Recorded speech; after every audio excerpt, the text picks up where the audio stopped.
Welcome in to the Winners Lounge, baby. It's the DNVR Rapids podcast presented by Evoca TV, and the Rapids have won. It is a Winners Lounge for the first time since August 6th after the 4-3 win over Minnesota. You love to see it. And you also love to see these two lovely gentlemen joining for the lounge. The art director for All City Network, the man with the graphics plan, downtown, Duane Brown. There he is. What's up, buddy? What's up, guys? Isn't this nice? You were home tonight watching from the comfort of your couch. I was home. I talked to the little, and she was not down. You shake your head all you want, Joseph. Star of the podcast, Penny. Right? Like she was here. She's now a co-star. Yeah, she's now a co-star on the show.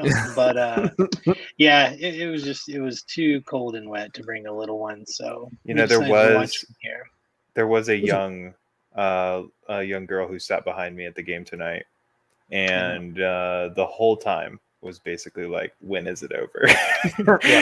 I lost track of how many times she said, "Mommy, when is it going to be over?" Yeah, the guy that lost track of count there. Me too. The guy that lost track count there, of course, is Joseph Samuelson, JSPSAM. The guy, you know him. He's the stat guy. He's the guy we ask questions to in the chat, and the stats just appear out of nowhere. He's an encyclopedia, and we're happy to have him on for the post game. Welcome on, bud. I'm just really good at pulling up the right website at the right time. You just compartmentalize rapid stats unlike anyone else. There's like a dedicated section of the brain. Yeah. All just stats. So there's big stat tonight. Yeah. No one got yellow carded. Yeah. So no suspensions on Wednesday. Yeah. I mean, even beyond the win, that's like a double win in my book. Yeah, I actually I asked Frazier, but I didn't talk to, we all talked to Frazier. I talked to Frazier. We all talked to Frazier after the game. And I was like, hey, so no yellow cards tonight. So I started the question. He goes, when was the last time that happened? Like he was in great spirits. And I mean, everyone should be in great spirits. It was a great win. Even with that one, it was even with that one goal, I think it was dominant start to finish. Lawless slipped and fell on what should have been an easy defensive clearance. And the best chance that Vancouver had all night, I think, was 0.2 xG. It was a dominant performance. There was very little chances for them all night long. The defense, I didn't see the stats, but at halftime they were winning duels 24-10. The Rapids were. It was on both sides of the ball. I thought it was great. You got performances from Felipe. I thought was awesome. I mean, we could go up and down the list. I don't think there was a bad performance from any Rapid tonight. But Duane, I'm going to start with you. Who do you want to talk about first?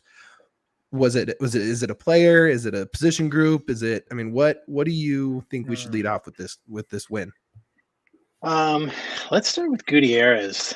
He had a great game. Dude was on fire. We talked about it last time about how, that great pass last match, and then follows it up again with the left foot. Just beautiful little drop there. Oh yeah. And the dude's touch is amazing.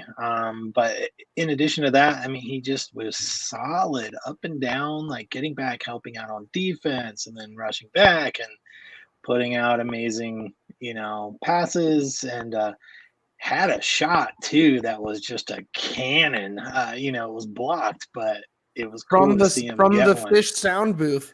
He had one that was about a foot off the ground. That there was only one guy in between the goal and him, and he got the block on it. We were hoping for a sound booth goal all night. We were talking about that. Jack Price raved about Felipe after, because I asked him, I was like, you've been out for basically the whole time he's been here. Has it been it might be the entire time. Did they overlap at all, Joseph? The last game Jack Price played was against Minnesota, which is the last win. Yeah, they had. So no, they haven't played. So I think Felipe came in literally right after that game. And so he, he called him cracking lad, I believe was the British term, which, I think that's a good thing. That means good, I think. Yeah, of course. He It's called a it Shropshireism, he loved his he praised his left foot, which I think we've all seen the benefits of. Called him silky. Said he actually when he said how he was ingratiating himself to the team, he actually compared him to Giassi Zardes in that regard, which was, I think, kind of I've never heard anything bad about Giassi being in with the team, but to see him as the example of working your way into the team and becoming a part of that locker room, I thought was pretty interesting. And I mean, this was his best game, I think, by far. And it's great to see Felipe getting in like that. I mean, he has a very short time with the team, and the impact is steadily rising, I think, every game. Is that a fair thing to say, Joseph? Yeah, no, I think he's absolutely been improving as it goes, and capped it off tonight with a really good assist. Knew when to take the ball, sort of pause a moment to wait for the right pass, which is something we like this year has been like kind of a problem in the final third for the Rapids, is that when somebody gets the ball in the box, they immediately either want to try to do something with it right away by just immediately taking the shot, or just trying to dump it off immediately to somebody else. But Gutierrez showed really good patience to sort of hold that ball for about 2 seconds to put Zardes in the right position, and then fed it to Zardes. But honestly, who I really want to talk about tonight, and it's who B-Ray commented about in the chat. Jonathan Lewis? That is Jonathan Lewis, man. Yo, because that goal. Oh man, not even just the goal, right? No, I know all of it, but he drew. He set up the first goal with that cross to Felipe, which that's been a problem the Rapids have had all season, with being unable to connect on crosses into the 18-yard box. It's something the team has had so many struggles with this year. So he did that. Then he won the penalty. Yep. And then he scored the most the most difficult angle I've seen a Rapids player score at since Michael Barrios scored from the sideline against Portland last year. With that little Olympico type thing. Really impressive goal. Just a great showing by Lewis overall. And honestly, if Lewis hadn't been involved in all three of the goals like that, Gutierrez would have been man of the match. But I mean, to me, I just got to hand it to J. Lou, because this is his ceiling. This is how good he can be when he is on. And that's what makes it so frustrating when he's off, as it happened so much this year. What I think the problem has been this season is it's and I think this is true across the wing, right? Except for maybe Nicholson. But there's a lot of players on the Rapids where it's the form is so good minus finishing, there's a thing that stops it from being great form, and it's just good form or good work rate, or it's not enough to say they're doing great. There's something holding it back. But tonight is when those little things click, right? The crosses are finding the right feet. He's making the right run. He's drawing the penalty instead of the foul. And I mean, Lewis has had a few good games this season, but this is up there with any of them. Honestly, any of his games as a Rapid, I think. I mean, crazy impactful. One of the sneaky plays I really liked from him was a Yarborough save to a throw up that left side. I want to say early mid-second half that started a fast break that didn't end up turning into anything, but it was a very classic. It was almost like a Tim Howard throw to start the offense. And Lewis was just blazing down that left side. Couldn't finish, but whatever. It's fine. Everything about him tonight was great.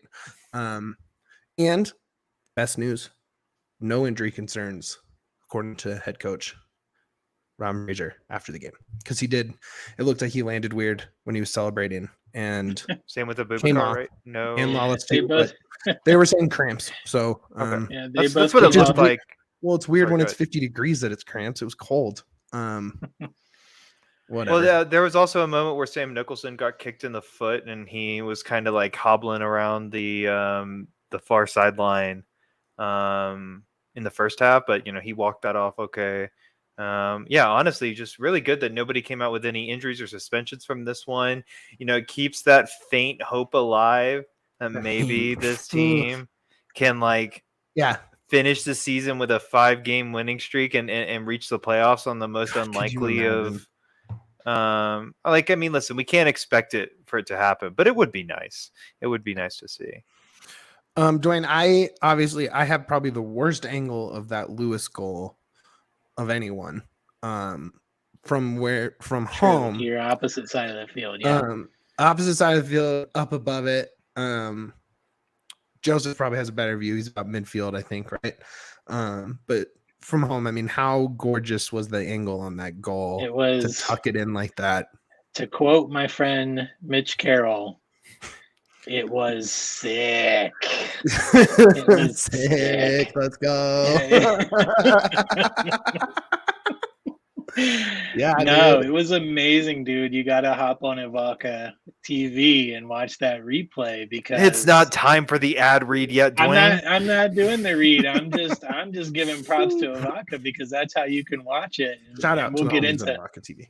To how to do that later, but man, get that opportunity to watch that replay multiple times because it's just, I mean, it's just crazy. It's like straight, somehow not quite straight up in the air, but pretty darn close. It was just, I mean, I don't know, like, we already mentioned that angle was insane.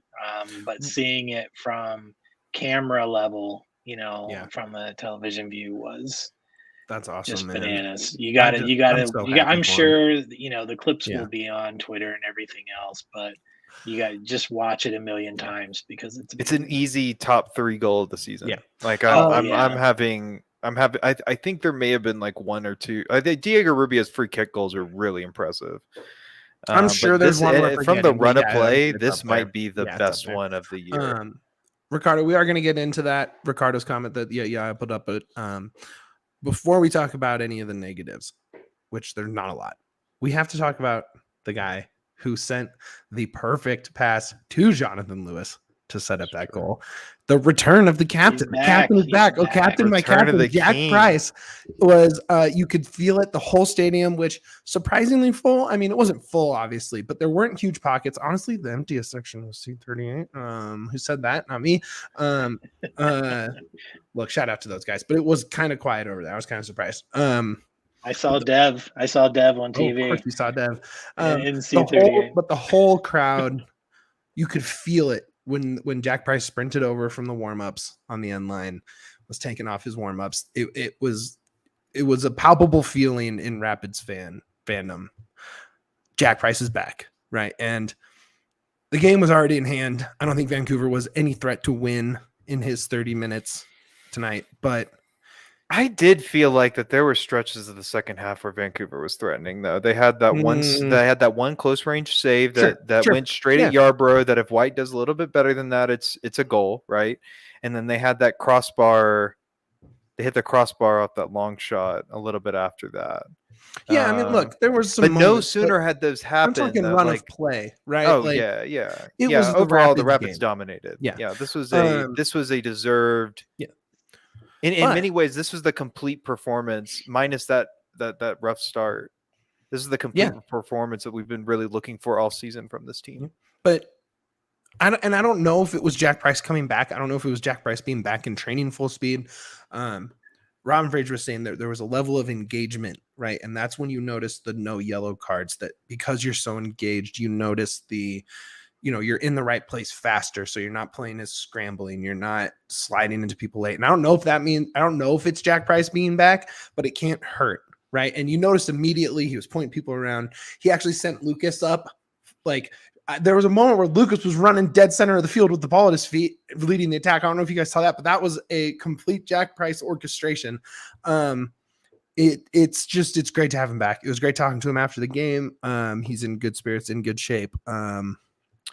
If there was a Rapids miracle, if this was game 1 of the Rapids miracle, it's going to be because he's back. It has to be. I mean, there's such a different feel with him around. I mean, could you tell that through the screen? I mean, I could feel it. Like, I could feel it. Probably not as good as, being in the stadium and like seeing him there was a camera shot of him on the sideline before he went in. And I was equal parts excited, but also like, dang it, I'm not there. Like, I know everyone's so excited, because you don't get that over the TV. You just don't feel the stadium energy. But I was super pumped to see my guy, heading back out. It was awesome. I will say this Joseph, also, while we're talking about leadership, two quick things. Super awesome for Rubio to run over and give the armband to Jack. I don't know. I just yeah, that's what I love about this squad is just like, I don't know, they're just classy, good dudes. So I just thought that was super cool. The other thing that I noticed, and maybe it's because we were winning, I don't know. But we didn't have the usual referee pummeled by every player on the Rapids after every whistle. Like yeah, it was more yeah. disciplined, and there was more structure and hierarchy in the leadership to where There was a it was couple moments mostly where just Rubio was Rubio. begging for a card. Yeah. Oh yeah, Okay. for Yeah. sure. But I'd Begging for a rather, but I card. need it to be just Rubio Sure. begging Sure. for the Sure. Sure. card, not everybody. And Rubio can do that because he had the armband on. Yeah. It's just, it gets frustrating when it's everybody on the whole squad, Yeah. and we've seen that a lot without Jack, and this was before Jack was on the pitch. So high fives to the whole squad for like really, just being Who, good about it. Joseph? Who was the ref tonight? Oh shoot. Somebody is Stott? No, that doesn't He sound was. right. Oh, Stott. Right. Kevin Stott, Kevin Stott. something like that. I He believe. was described to me as the Scott Foster of MLS refs. If anyone knows the NBA reference to Scott Foster, Scott Foster's like called into every game 6 in a series that like a game 7 means the highest ratings possible. He's always the ref in there. Is that do you know anything about his, or if you're in the comments, like does anyone know of this reputation he has? I'm still kind of catching up on MLS refs. But Honestly, I typically only remember a referee's name if they've had a memorably bad game. against And the so the Rapids, fact that I went into this game without with Kevin Stott didn't like jog my memory at all. So that's generally, I think, a good. I mean, that's my sort of internal like Sure. instinct to know whether or not like the only thing I had with the ref, and again, we weren't, it's funny how much like we miss. I mean, we obviously see a lot, and we're able to talk to the comms guys and the stats people, and talk to each other while we're up on press row. But we do miss some things. But the like instantly after the penalty, within 5 minutes after the penalty, we were already asked to submit the pool order question because we're the home media. So for some reason, one of the home credentialed media has to submit the pool reporter question, and Vancouver submitted it like I've never seen them get back faster. It was like an instant thing. So basically my question to Duane, who's the only person that had replay without us like finding it on our phone during the game, and that seems to be a controversy on the Vancouver media side at least. Do you think the penalty was called correctly? Was that in the box? Was there any sort of gray area where it's worth kind of talking it out a little bit? It's gray. Okay. it's one of those calls that would have stayed no matter what the call on the field was, in my opinion. I think it's just one of those calls that is just not a clear. I mean, it could be an error, but it's not one of those that's clear and obvious. Mm-hmm. And I mean, you guys know me at this point. Like, I usually try to avoid, making a result about the ref, and I'm seeing a lot of Vancouver fans do that. And I mean, honestly, like when you lose by 2 goals and you're complaining about one of them, I mean, yeah, right. But like you're complaining about one of them. It still doesn't do you any good in terms of results. So I don't see like the complaints as even like particularly, that helpful. I don't think Vancouver did enough to deserve a win, even if the penalty wasn't a thing. The grabs were out of the box, but the foot was clipped in the box. Is kind of what it looked like from where we were. Yeah, it's just one of those calls that they're going to stick with the one on the field when it's that close. Like, there's no reason to like. It's not a clear and obvious mistake. Live, I was like, well, that's a penalty. Like live, I didn't even question it. Live, yeah. Like going back and the replays. Oh, well, appearance. Here you got some. This is the thing with that penalty. It's the exact same thing that happened last week in DC, mm-hmm. where he was running into the He Yeah. fouled them outside, but the continuation was into the box. Interesting. And that's why it was called a penalty, kind of like what happened this time. Yeah. I mean, So- I'll take it. I'm not complaining. That was another feather in Jonathan Lewis's cap tonight. You know, and I don't want to spend too much time on that because I think this whole team up and down was great. We talked about Jack. We talked about Jonathan Lewis. We talked about Felipe. And we sort of touched on Rubio. But, man, he is... But you know who we haven't talked about at all? Giassi's artist. That's right. The guy who Another scored great game. an incredible finish. Yeah. I mean, it's not as great as like Lewis's goal is going to overshadow it. Yes. But that was a really tricky finish for Zardes, and I don't know if he's going to get enough credit for how Of course he won't. how like difficult like finishing that ball was. Yeah. And you know, I'll just be straight up honest. This was still another one of those games where the Rapids still had difficulty finding him in the box. Yep. He was making some runs, man. He was making so many runs, like half field plus sprints into the right spot over and over. That's my only non-glowing tick on Lewis tonight. Was that there was at least one, and possibly two. It was the one I was talking about that started with the huge Yarby throw right from the box, and it's just had he just pulled the trigger and put it in on goal. It's another one of those ones where Zardes would have cleaned up, just taken out the trash and put it back in a goal, because that's what he does. Yep. And there was like two of those, and I was just and it wasn't just Lewis, right? I mean, you see the Rapids do that a lot, where it's like we get to the box and then we start looking around and see who we want to pass to. And if we would just take some more outside shots, now that we have Zardes, he's the kind of guy who's going to pick up that rebound or the weird bounce off of a defender and just like bury it, So hopefully he's back next year and that will become like part of the strategy, is just put the ball on net and let him do his thing. I think part of Joseph's point, and this is kind of where I said we would talk about it, was another unproductive hour from Sam Nicholson, where I thought maybe he under had 3 passes.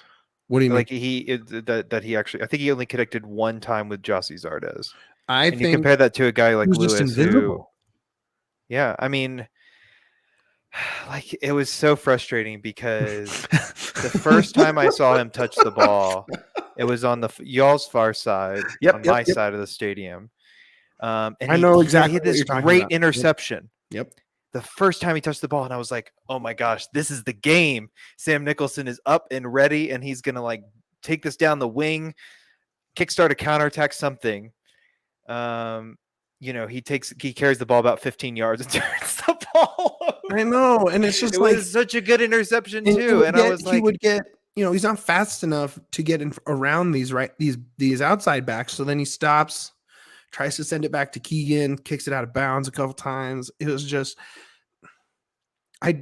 maybe you're saying the Rapids were focusing play down. Like you look at the passing charts, they focused play down the left-hand side pretty much the entire game. It was all about, it was because Mikey wasn't out there. And the second Mikey was out there, you saw the dynamic shift of being able to, it doesn't matter which side we start this from. They're both fast enough. They're both good enough with the ball at their feet.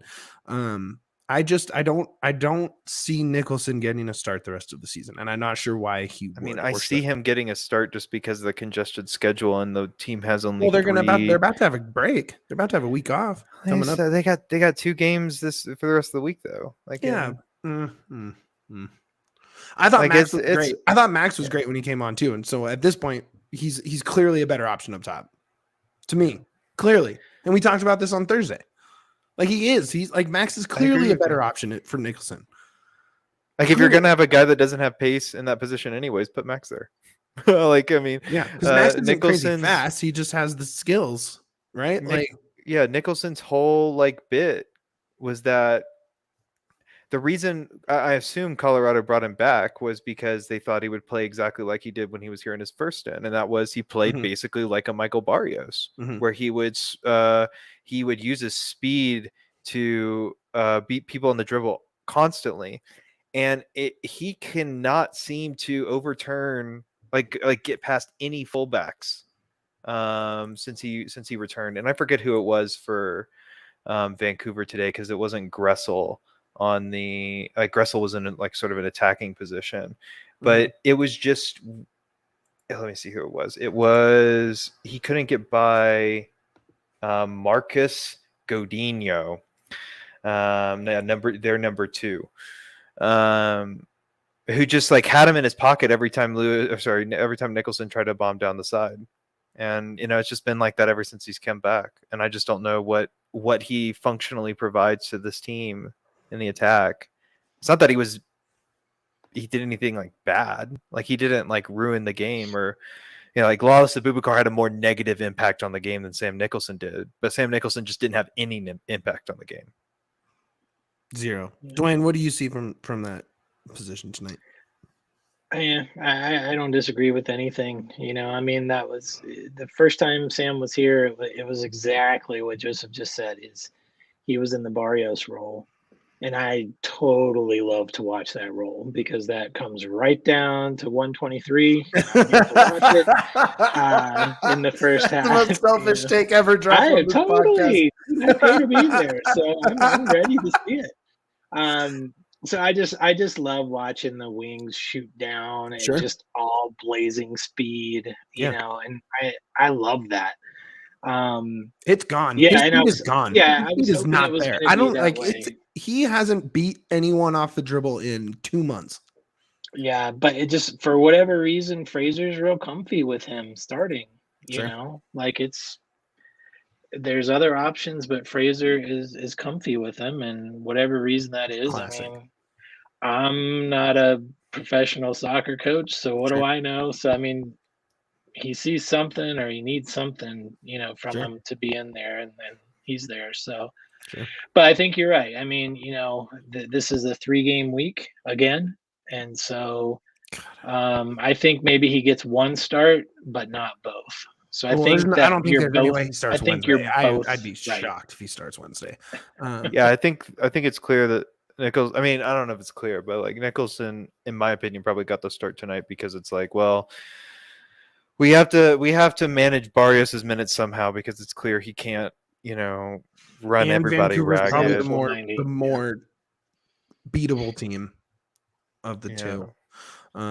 B-Ray, I have no idea why Wednesday is 8 p.m. The start times why was tonight 7:30? That was the weirdest thing ever. It threw me off all night, all day today. My whole schedule was thrown off by this weird half hour. Okay, I have some flowers that I have to give because I have slandered someone on this podcast enough times. Not slandered, that's bad. That's a strong word. But there's a player that I have been harder on, I think, than a lot. And they had a fantastic game tonight. We still haven't even said their name. But first, before we do that, we got to talk about the homies at Evoca TV. Evoca TV is the GOAT of Colorado sports television. They deliver amped up sports coverage for Colorado fans featuring altitude sports. There's only a few games left of our guys. That's like it's almost over. Fleming and Cello, man, like it's almost over. We got you got to tune in. AT&T Sportsnet, the hunt for 69 with the Rocks, man, like they're right there. They're in it. They're comfortably on pace. And then there's NFL Network, of course. You get the most regional content for the lowest price for sports in Colorado, all in crystal clear HD while using less bandwidth. And you enjoy over 60 entertainment channels, including news, movies, and more. Turn your home into the ultimate game viewing zone. You can even stream your teams from your phone, laptop, or tablet when you're on the go. You can also add on a discounted Sling TV bundle.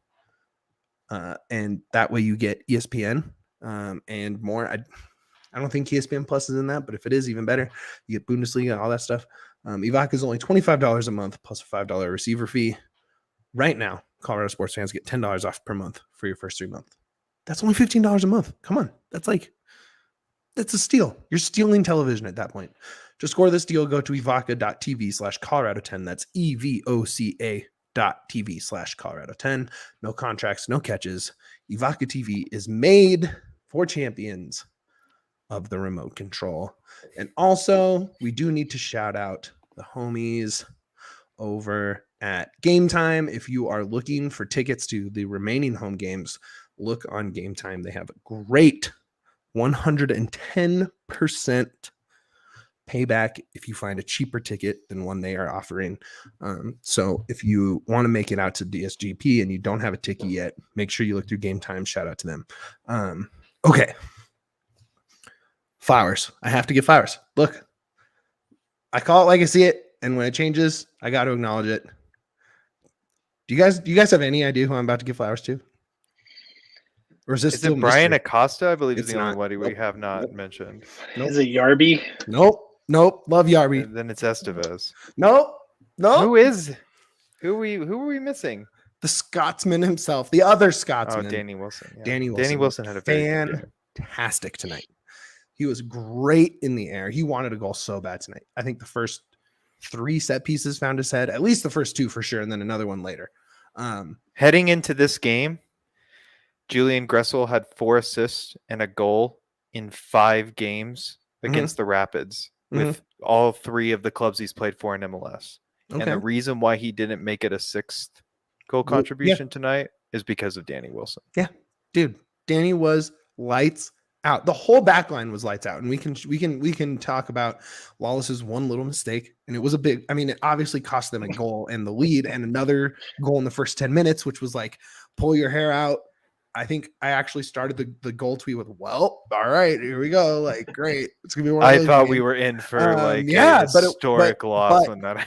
Dude, but seriously, but no, my that mood back line, crater. dude, the whole, I mean, you could feel it, but that whole back line was fantastic. And I think it started with Danny. I think Keegan has kind of been the guy that's held the line since his injury, and he did great at center back. He was great against Benteke against DC, right? So it's not like the back line was hurting without Danny, but he came back tonight. This was his first start back from injury, and he was unreal. Best game I've seen from Wilson. 2 months, 3 months, something like, I mean, I thought both sides of the ball, set pieces, he was dangerous. Like I said, the most XG added on any attempt tonight from Vancouver was 0.2. Everything was outside the box. There was no easy looks. They obviously had a couple dangerous looks, especially the one off the crossbar late, but he was great. I don't have a ton to break down of his game. But I think you guys can agree that this was the 9 best we've seen in a long clearances, time. 2 blocked shots. Didn't duel as well, but connected on 14 long balls. Let's go. Really good showing. Let's go. Something that I just wanted to shout out, because the reason I thought you were going to talk about Brian Acosta was because the man only misplaced 1 pass all night. Yo. He had a really good. He was really good in distribution tonight. And what I liked about that is that when Price came on the field for Gutierrez, we got to see sort of a glimpse of what the sort of post Jack Price injury midfield would look like. So Acosta moves back up, sort of more into where Gutierrez was playing, and have Jack Price sort of sit back in that midfield pivot. And it was really fun to see how that worked. And obviously Acosta took the role change really well. And yeah, I was honestly just pleasantly surprised for literally every minute of play after Jack Price came on the field. And yeah, it's just that impact he has, man. It really puts Acosta in a better place. And I think this podcast has been tough on Acosta because he's been put in a position where he's not going to be as successful as he could be. And then Jack slides him into a better position on the field.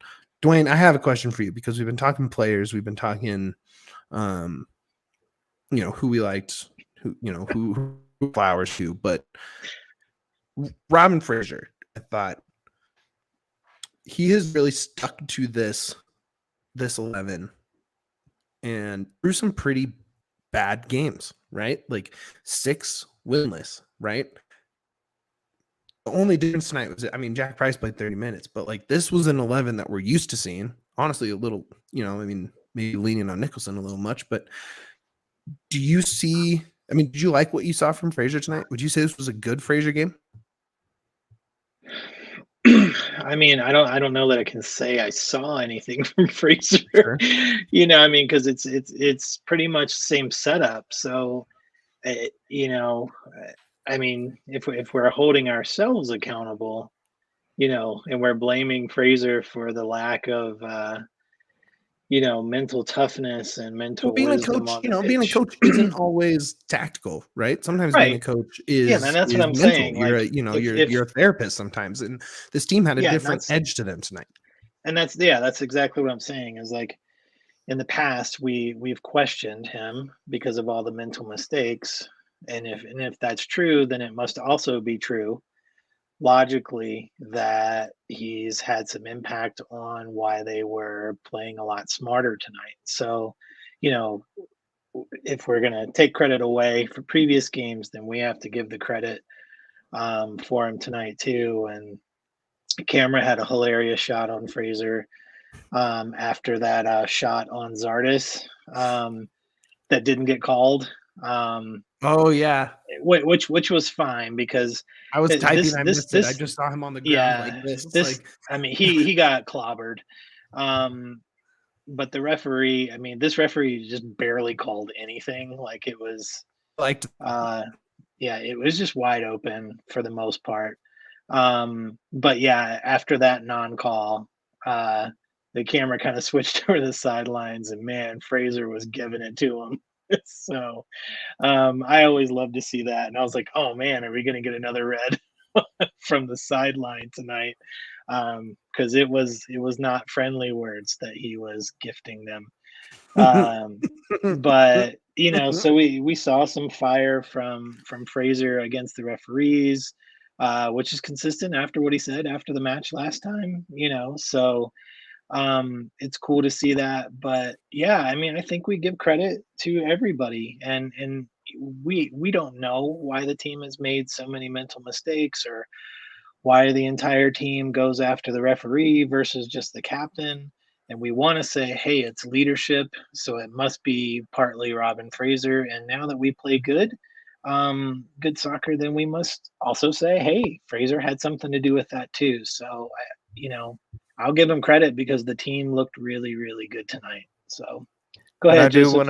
I do want to pull out Kevin's comment here, who says that someone told me Jack Price called out the team before the game and said they need to step up. Everybody needs to go read Brendan Plone's article in the Denver Post from yes, late last absolutely. night, Shout early out this morning. Late last night, early this morning. I forget when it exactly came out.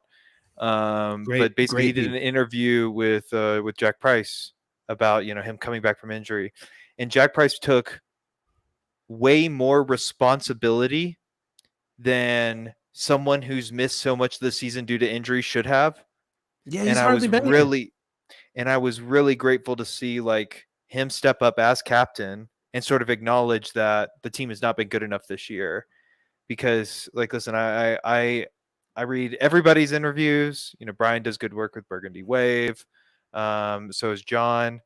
And I read all of Brendan's stuff. And this is the first time I've seen like a Rapids player this season speak frankly about how it's not been good enough this year. And so everybody go to the Denver Post Rapids content and I was read that article from on this morning. Diego's penalty that I bumped his filming hand with his phone and the video's all messed up, and that's because I was crazy hyped. So if you saw that on Twitter, that was me. Sorry, Brendan. Mitch made that happen. I've already given him my private apology, public apology. Sorry for ruining your cell phone video. Yeah, so that was good. I was happy to see it. I'd honestly like to see it a lot more, especially from some of the players who have been playing every single game.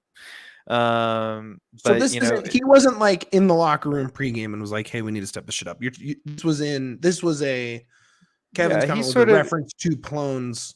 I believe Kevin's talking about that. Like that's the only that's what I have seen about and Jack Price said that there needed to be more accountability.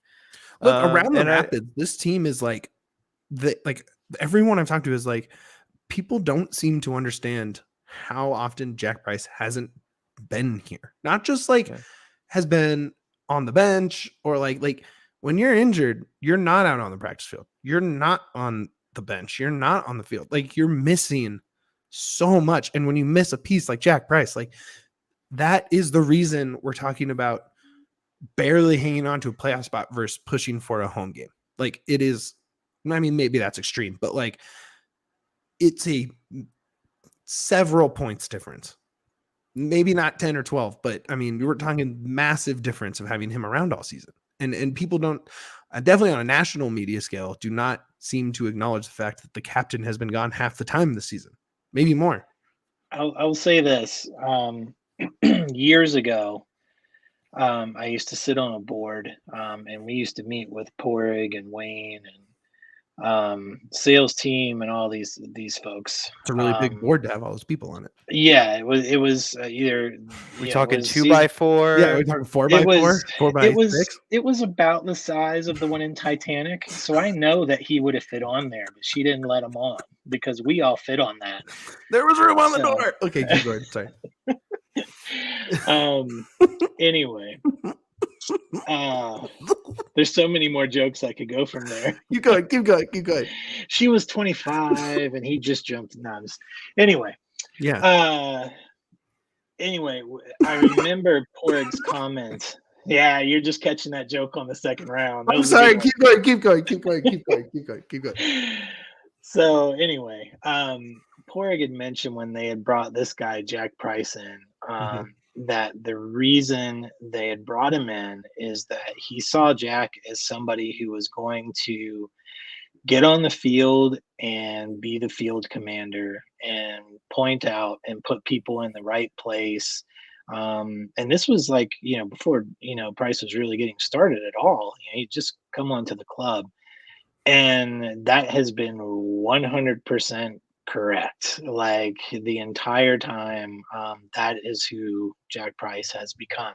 He's you saw that 90 seconds into his stint tonight, pointing it around. Yeah, I mean, he is the conductor of the Rapids Orchestra. Like that is what he does, and it's such a bonus to have him back on the team. And it doesn't happen without the other guys too. So, it's obviously it's team effort, but when we see him come on the field, there's just that there's leadership, and it's the reason I love talking about Jack Price is that aside from set pieces, and that really nice, setup tonight, to Lewis, like, we don't really always talk about the soccer and like the hard skills, and like I love that. Like I love that there's a guy that we talk about his influence on the squad is so much more than the day-to-day soccer skills, and like it's so cool that we have a guy that we can talk at at that level about that sort of, soft skills or intrinsic skills or leadership skills, whatever you want to call it. He makes everybody around him better. Yeah, 100%. Like he's the rising tide. The tide that raises all ships. Like he's single-handedly he raises the floor of the team like so much. And even like tonight was his first primary assist this year.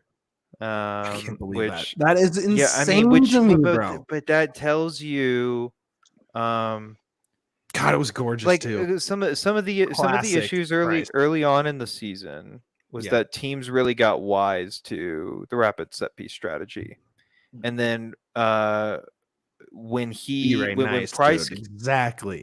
Price came out due to injury, set pieces never really got better because even though the players were making better runs in the box, like because they, had new tactics or new plans or whatever. They weren't. Gutierrez and Acosta weren't exceptional at finding their heads. but yeah, it's been a really weird season, and I'm really happy that Jack's back, and I really hope that we can get a handful of 90-minute appearances out of him over these last 4 games.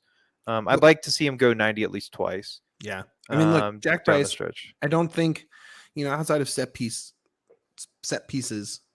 I don't know if there's like a FIFA rating where he is best in the league in, right? Like he's not the fastest, he isn't the best dribbler. He's not the best passer. His free kicks are obviously amazing, right? But those intrinsic skills he has is any team in this league and many other leagues want a Jack Price on their team. It's something that you have to put a lot of faith in a player to put him in that position, and then to have it come back in spades like it does with Jack Price. And I literally think just him being on the team sheet tonight, he didn't start. I think just being on the team sheet was the reason everyone was so locked in tonight, right? No yellow cards, just always on the front foot. Passes going to the right places, runs going to the right places. I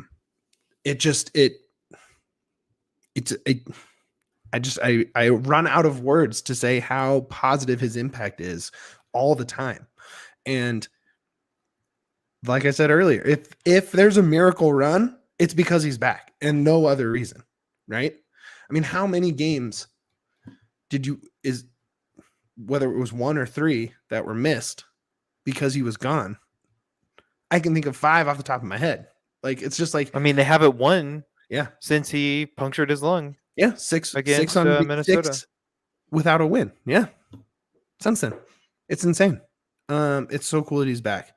Did we miss anybody? Was there anybody we missed talking about tonight? Any Yarbrough didn't really have much to do. I did ask. I asked Frazier about him because he didn't have a ton to do. But when you give up 10 goals in 2 games and turn around and give up 1 goal in 2 games, and honestly, one that shouldn't have even been there in the first place. Really left on his own. He really praised his mindset. He went on. It's a great soundbite, and the Rapids will always post the post game stuff. So if you can find it, definitely give it a listen. Yarby is as locked in as ever. I know I brought up is it time to have a Yarby conversation after the Nashville game, of course, but that was just for podcast fodder. I think he's as good as he ever has been. He was really locked in tonight. At the end of the season, I think it may be worth like looking at some of the advanced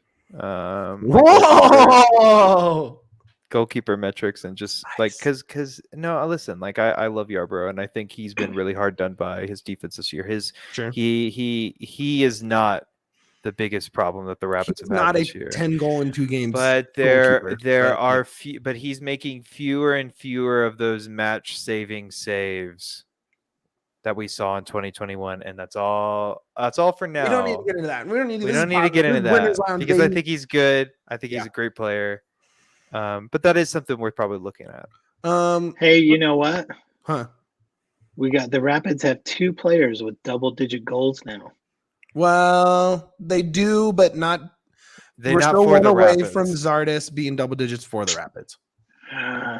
Yeah, true. But you're right. You are right. He does have 10 goals on the season. I forgot. You're not incorrect, but yes. I'm still counting. This is the time where I point to the sign and I say, "Here's that the last time that the Rapids had 2 double-digit goal scorers, 2019, not the 2019. Yep, they did not make the playoffs.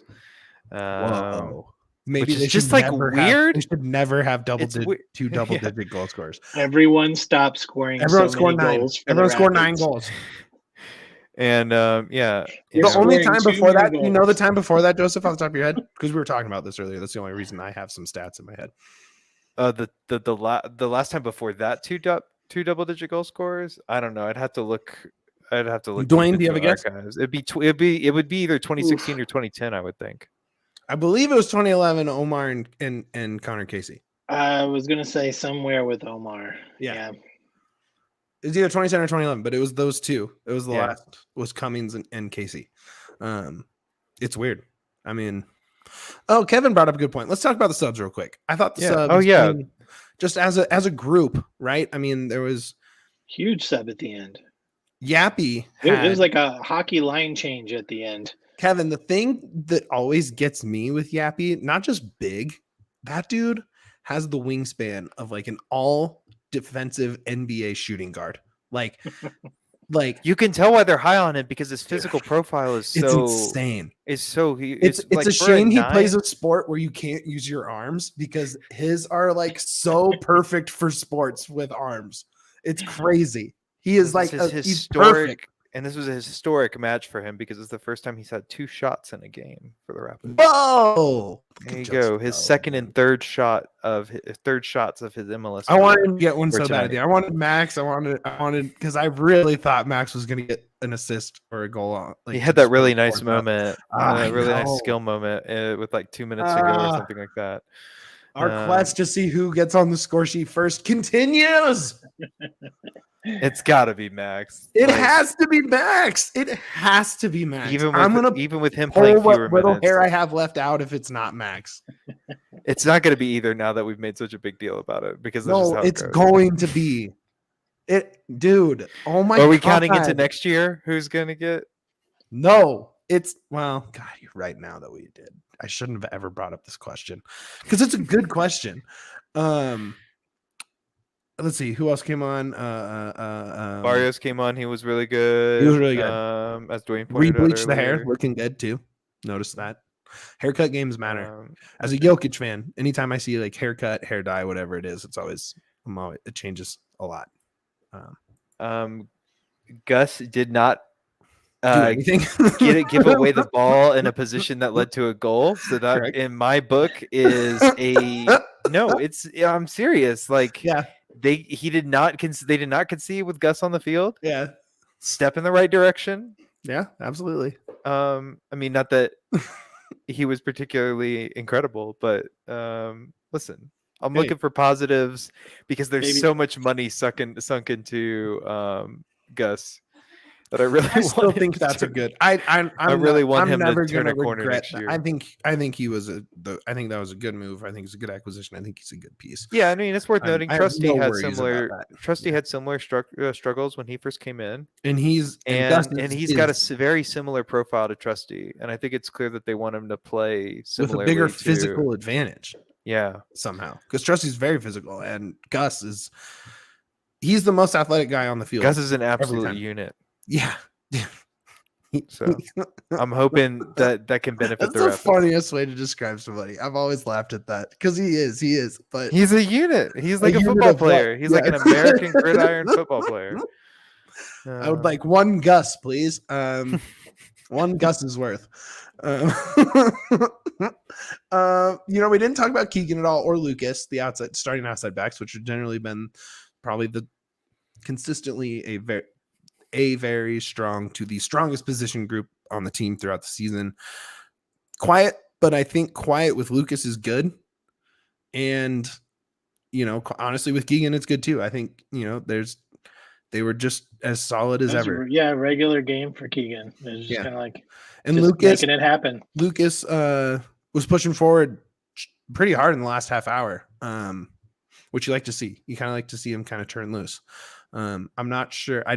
Every time I was watching Lucas, I meant to look back and see who was covering. I don't know if either one of you noticed, but he was like, he had a Zardes run down the middle of the field with the ball at his feet. And I was like, what's going on with the backline? Who cares? This is awesome. He kept making those inverted runs into the middle of the field. Yeah, you're right. Awesome. Where Lewis would hug the touchline and Estevez would come in. And most of the time this season, it's been the other way around. Yep. Where Lewis would cut inside with Lucas on the outside. No, and I think that works okay. I wonder if that's going to be a thing we see over the next 4 games. I mean, I'm curious. Yeah, I didn't see any negatives really from either Estevez or Rosenberry. I thought that they both had just really solid games is what I would describe them. I don't think they lit the world on fire, but they had above average. Yeah, exactly. And like that's really what you're asking for from your defense at this stage of the season with how many defensive errors we've seen over the last so long over the last 6 games at least. Yeah. So it's really nice to see a game where the defensive floor was really high. Well, having Jack Price back, I think, is really going to help Lucas. Honestly, I agree. I think his best games last year and earlier this season were when Price was playing. I think it he's such a loose cannon. Like that tea kettle is whistling sometimes, and having Jack out there to sort of steady him, I think, is going to help, because clearly physically he's in another level compared to a lot of players on the field at all. Should we ask the question though? Whoa, what's the question? Should the Yes. Rapids spend Yes. $1 million Yes. for 50% of Estevez's rights in the offseason? Yes. I'm interested in hearing Dwayne's answer. Dwayne does not like Lucas. Dwayne's thinking. He's thinking about how to diplomatically approach this. I don't like the position that he's forced to play in. That's and fair. Mitch learned me on that. Has learned me on that over the last few weeks, and I think he's right. I think he's out of position. Dude, he's so good. Just spend the money. And I think when He's he's on on Super Bowl, offense, Kroenke, spend the money and the Stanley Cup. I know. I just think, and this really is these are not my thoughts. These are really Mitch's thoughts. And it's just seeing him play on offense, it's a different guy that I get excited to see on the pitch, because I think there's real potential there.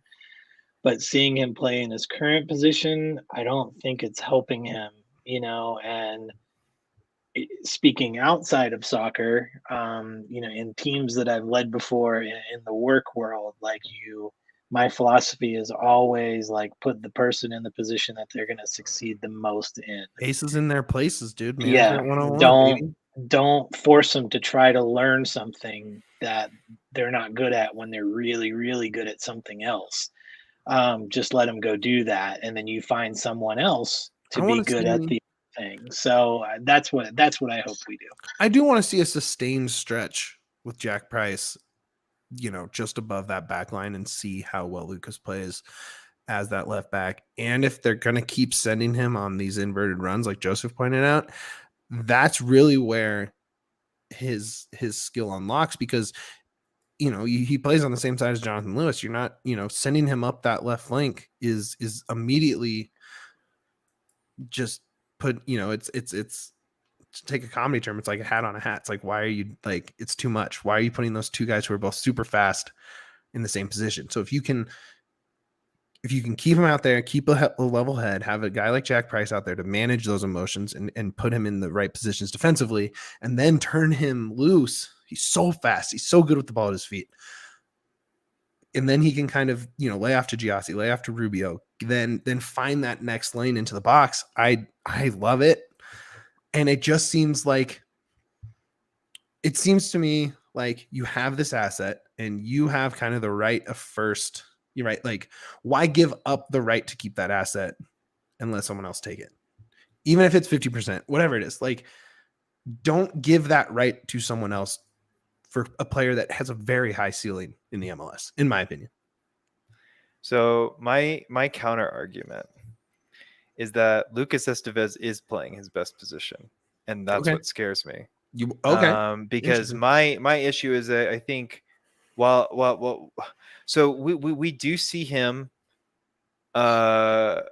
playing a bit more forward recently. Like if you look at the passing chart and sort of the average positioning of the starters tonight, it was basically a functional back three with Wilson, Abubakar, Rosenberry, and then Nicholson and Estevez as sort of wide midfielders that would try to get forward on the wings.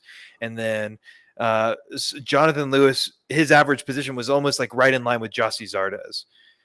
So the two of them were almost playing as a front two at times. It was just based on where they were on the field. Sure. So I think Frazier understands that the best thing he can get out of Estevez is when he plays forward on the left side.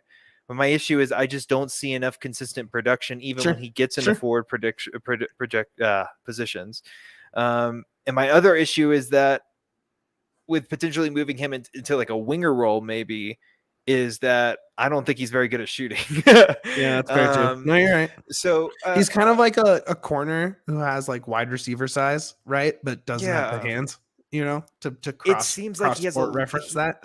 He has a lot of good traits, Mhm. and none of them seem to work in how Frazier wants to play. And that's what sort of bothers me about potentially dropping what would be close to like in the same ballpark as like club record fees. It scares me to see that potential realized in another MLS team, assuming he stays on the MLS level. Like that is one where it's like we had the chance to keep that guy and we said no. And that would suck because I think his ceiling is very, very high. And I think his floor is scarily, lower, like kind of low. To point out Kevin's comment there, Markinich, I think, is a nice third, fourth, fifth back. Markinich probably needs another year. I don't see him contributing as a starting outside back on the MLS level in probably 2 years. But I do think he can be the third guy, rotate on a short week guy by like maybe the end of next season. Keita, I think, is just a center back. I don't really want to see him outside for now, especially coming back from an ACL. Don't make him play out of position.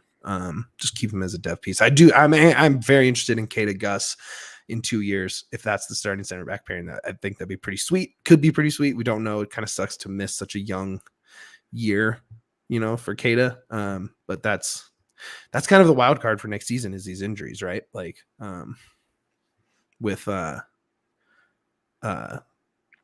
Galvan, Keita, like those are two guys who are like young and good. Well, potentially good with Keita, but it's gonna be interesting. It's gonna be really interesting. Overall tonight, I just kind of tie a bow on it. Great performance from the Rapids. Not you just hope this carries over to San Jose, who got cooked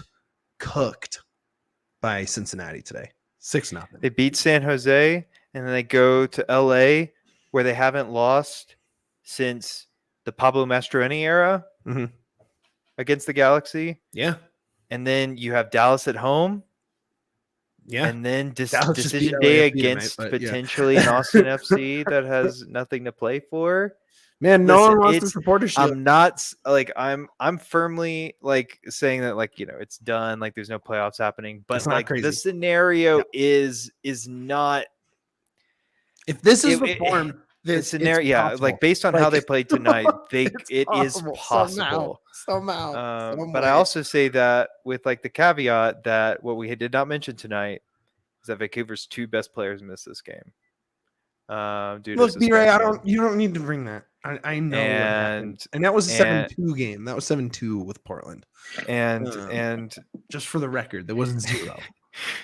But like I think it is worth stressing that this is against a Vancouver team that was missing. It's their two only attacking threats. Yes, and there was still another defensive miscue that gave up a goal that they shouldn't have given up.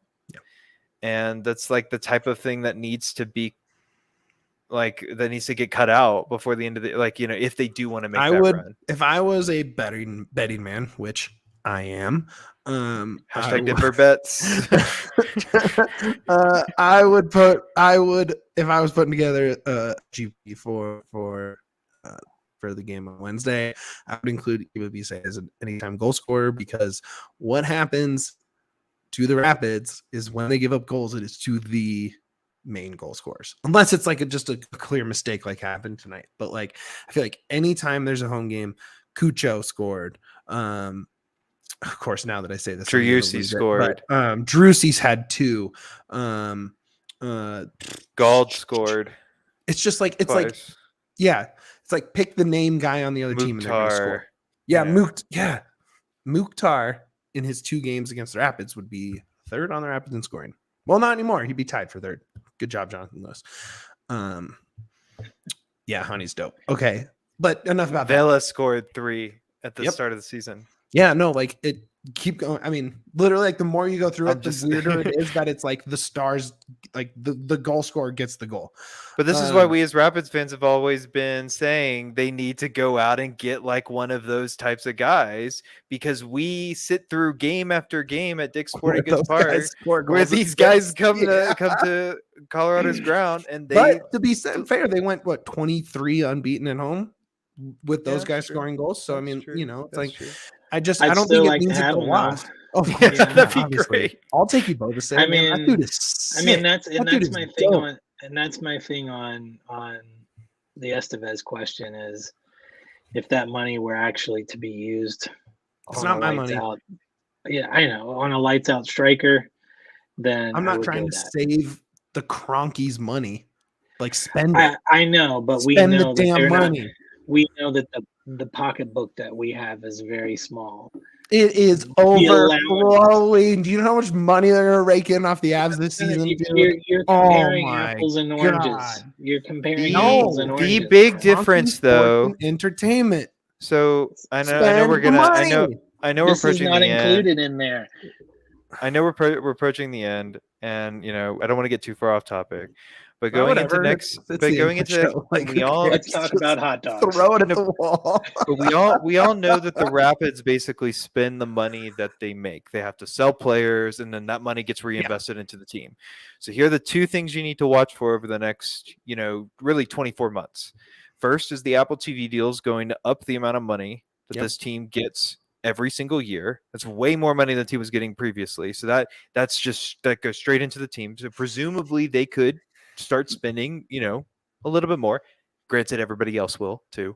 But Awesome. and then the other thing to watch out for is, does Sam Vines parlay a potential World Cup appearance Oh man. into another transfer, which would net the Rapids 15% of the profit? Yeah.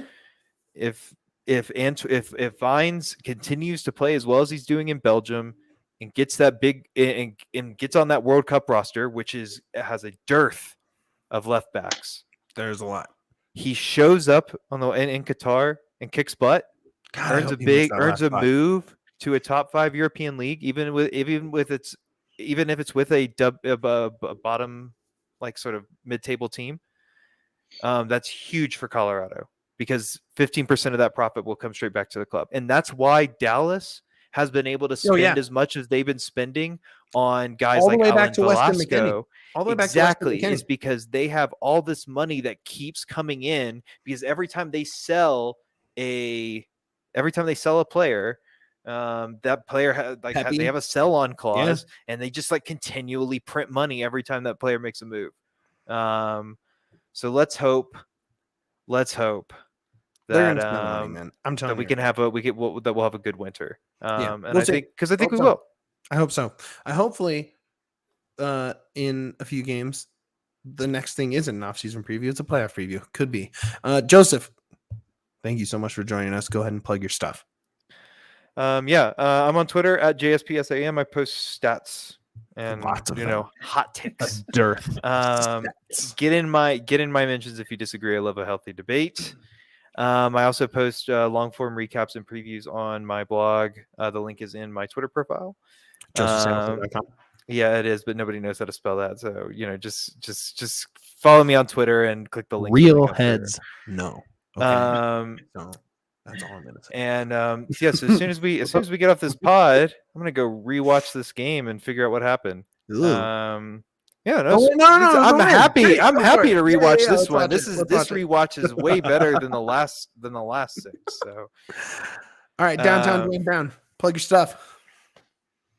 You can follow me on Twitter if you like. I'm not going to talk about stats. Did you change back to Invisible Labs? Is that why it's down there? Oh no, I forgot to change that. Oops.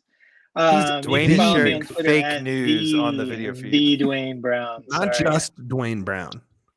Because all the other ones were taken. Well, no, and all the other Duane they are now imitators. banished to not the lesser Duane Browns. Yes, of course. Wow, I didn't even notice that until just now. I thought since I updated it last time, it would auto populate.